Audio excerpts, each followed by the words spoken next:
Should French schools ban abayas? Is Dan Perry your take? My take is that a wise man would avoid this debate at all costs. And yet, as a liberal, I cannot possibly wholeheartedly embrace bans on clothing or limits of expression. On the other hand, I do respect the right of the French secular state to promote secularism in its state schools if it's egalitarian vis-a-vis all religions and if it has broad public support. And on yet the other hand, the abaya, unlike the niqab, which has security issues attached to it with facial recognition, it's just a dress. And I tend to think this will prove to be a ban too far. Abaya, also all the veils and niqab are not part of our national identity. So it is not something to be discussed through the law or through the right.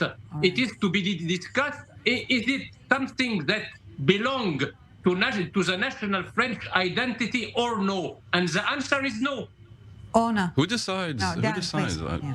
I have to say, who decides where the line is drawn? What is a matter of diversity that we embrace, and what is a question of national identity, a line that cannot possibly be crossed?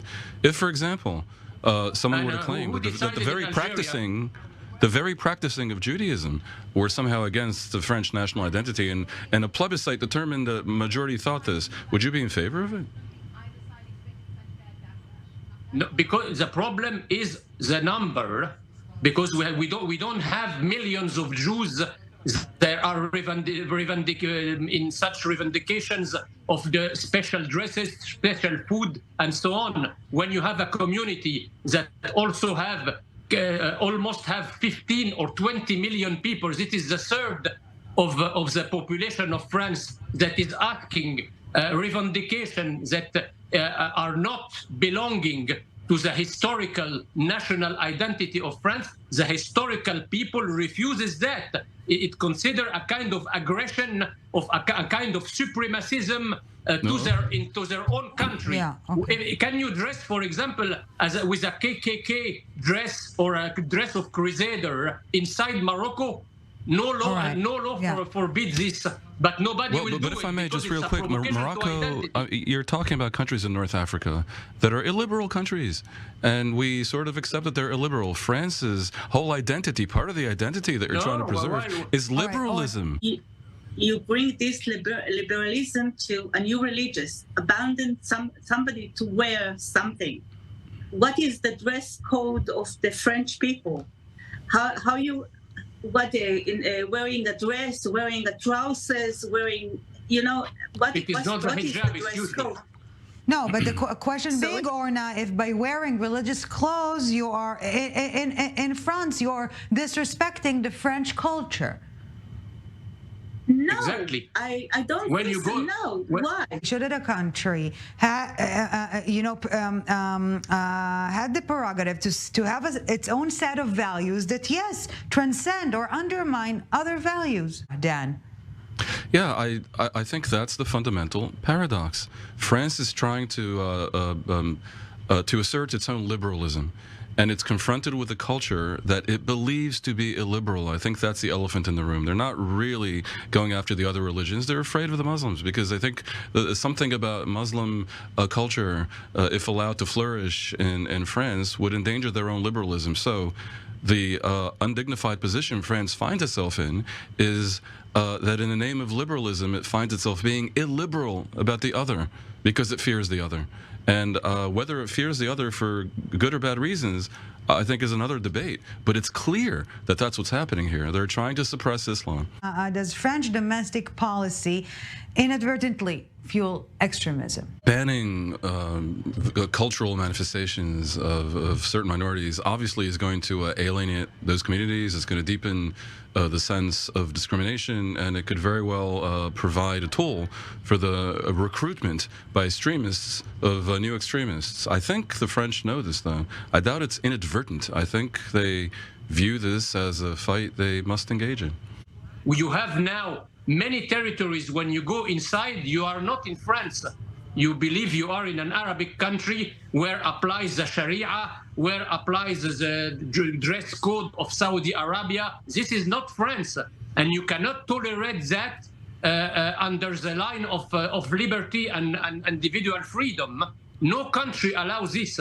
When you go in any other country on the planet, you respect the national identity of the country. If you do not feel comfortable with the national identity of the country, you are free to go and live in the country. You can that's not exactly practice true. your own particularism freely. That's not true. Look, I have a lot of sympathy for secularism. Yeah, I really do. But I've also been around the world. Wherever you go, you have to respect the laws of that country. But the idea of imposing a certain culture and expecting everyone to fall in line is itself totalitarian. You must be aware of this. No, That's why labels aren't helpful. The national identity and the national cultural does not limitate to law. No law forbids, for example, the crosses to be worn in the Arabic country. But the Arabic countries consider it's a provocation for their national identity. They don't pretend to be democracies. They don't pretend to be democracies. In America, you cannot ban a certain kind of a dress. It would be ridiculous. Same thing applies in Israel, by the way. And again, I say this with a person who has a lot of sympathy for laïcité. No, but is it the flip side of the same coin, the Iranian ban from taking the veil off and the French ban from putting it on? Omission and commission are not the same thing. I think it's a false equivalence, although it is an appealing one to examine. I think what we have here is one of the fundamental questions of life in a world that is full of migration. Do we expect the migrants to adopt the culture of the host country, of the receiving country? And I understand your answer is yes, monsieur. I really do. But the degree to which, the vehemence with which you do it is rather unique on the planet, or at least in the realm of democratic countries.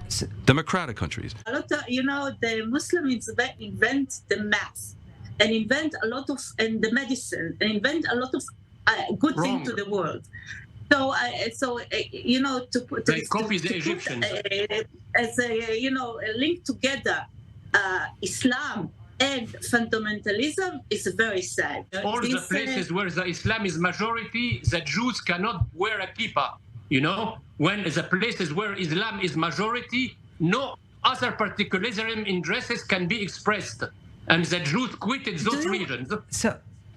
Do you want to compare France to Saudi Arabia? Do you want to compare? No. Here in France. Do you want to compare France to Islam countries? Miss Akkad, I am talking about France. All the regions in France where you have Muslim majority, you do not have. But Orna, you're contradicting yourself, because on the one hand you're saying Islam is so advanced these days, and on the other hand you're saying, do you want to compare yourself to Saudi Arabia? I think you have to choose one position or the other. All right, but we will not be doing this choosing this time around because we ran out of time. Thank you very much, John Messiad and Perry Orna Akkad, for this. See you back on the show, of course, sooner rather than later. 2 minutes and we're back.